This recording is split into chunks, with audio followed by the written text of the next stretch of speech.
Okay, let's quickly look at AOL with a twist. Okay, so first what I want to do is just break it down the old-fashioned way, going back to your grade 8 formulas that you had to study and that you had to know. I'm just going to show it here at the bottom. So if you've got assets, we used to say, just remember, it's a plus and a minus.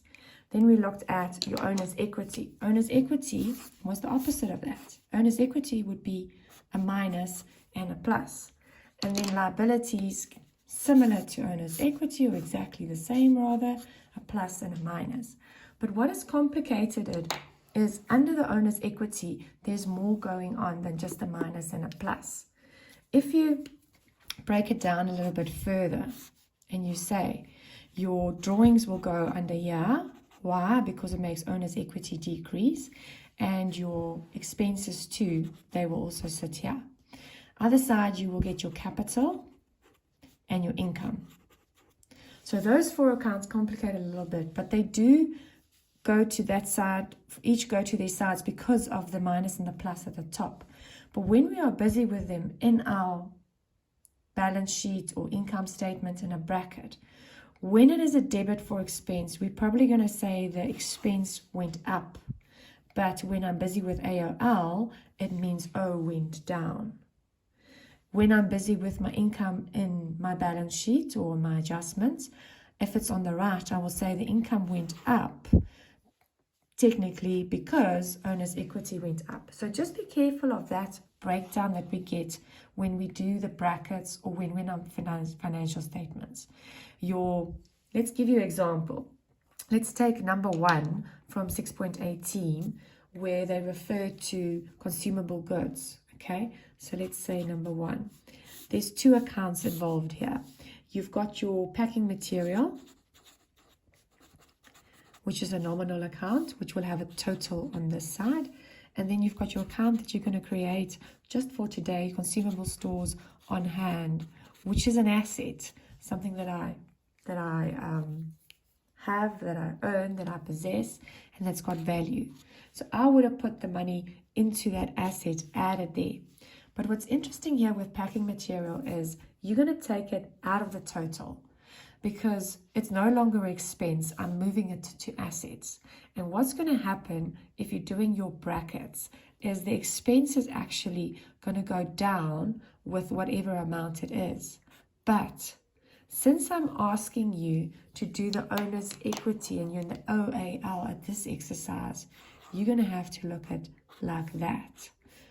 Owner's equity is going to go up even though the packing material is going to go down. So just be careful when you're jumping into the space of AOL that you keep going back to the O. What's happening with the O? What's happening with the O? Not necessarily expense and income shown separately. Just another brief example to come back to that is if you go to number 9 where they're talking about advertising. Advertising again is an expense, so the total sits on that side. And then you've got accrued because you are behind with the expense, you haven't paid that expense.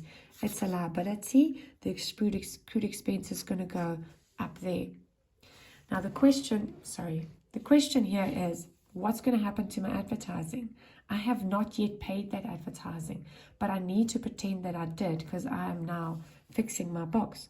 I'm going to add the 620 there to my total because the expense is going to go up. But since I'm busy with AOL in this specific part of the question, it's going to mean owner's equity is going to go down. So it will be an O minus. If you are picking up, both of these are expenses. So when you're busy with expenses, it gets complicated with owner's equity. Just keep saying owner's equity goes down on the left and up on the right. Disregard the fact what is happening with advertising or what's physically happening with my packing material.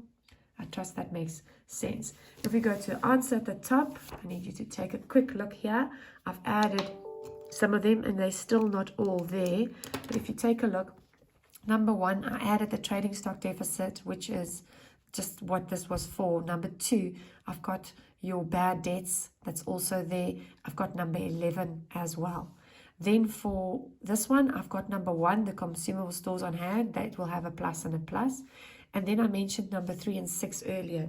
Nothing in this exercise made my liabilities go down. That's why I highlighted them. So both of these were empty, which is correct. But I've just added an example that it will be reverse accrued expense. So let's say the first day, 1st of March, you're reversing number 5. Then that will be a plus and a minus. At the bottom, what will this be? This will be when you're probably paying one of your creditors. Just for number 4, I've got adjustment number 5 and I've got adjustment number 9 added there as well. And then for number 5, I've put in the adjustment number 13. And just remember, the 2 pluses, I've had quite a few. I didn't list them here. I'm just going to mention them. So number 2, that 70 Rand is also a plus plus. Then I'm going down to number 4, the savings account plus plus. Going to number 7 and 6, they both plus plus. Number 8 for the stationery plus plus. And then I have mentioned, and then number 10 plus plus. There we go.